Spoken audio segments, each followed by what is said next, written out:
তবে এত সুন্দর হতো না। এই মস্তিষ্ক চালাতে যে বিদ্যুৎ লাগে, এটাকে 2000 কোটি কিলো ওয়াট বিদ্যুৎ লাগে। একটা মস্তিষ্ক পুরো বাংলাদেশ চলে যাবে, আর কিছু বিদ্যুৎ বাইরের দেশে বিক্রি করে এই দেশ টাকা রোজগার করতে পারে।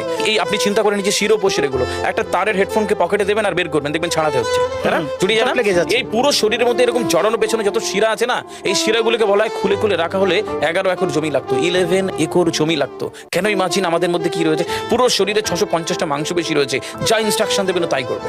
আজকে একবার ভেবে না কাল একটা বাইক কিনবেন, হন্ডা কিনবেন, আপনি বাইরে বেরোবেন দেখবেন সব বাইকের দিকে নজর যাবে, এই বাইকটা ভালো, এটা সুন্দর, মাইলেজ ভালো, কোনটা ভালো, কি দেখবো। যতক্ষণ না কিনবেন মস্তিষ্ক আপনাকে ছাড়বে না, ও চিন্তা করতে থাকবে। ঠিক সেরকম একটা কমেন্ট যখন দিয়ে দেবেন, এই মস্তিষ্ক আপনাকে ওই কাজে এগিয়ে নিয়ে যাবে।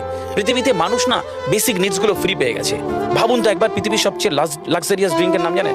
পৃথিবীর সবচেয়ে লাক্সারিয়াস ড্রিঙ্কের নাম হচ্ছে পানি। পানি, জল। যদি 5000 টাকা লিটার কিনতে হতো, তাহলে মানব জাতি কয়দিন বাঁচতো? ফাইন। তো পৃথিবীর পানিকে ফ্রি করে দেওয়া হয়েছে। অক্সিজেন, একটি গবেষণা জানায় সারাদিনে একটা মানুষ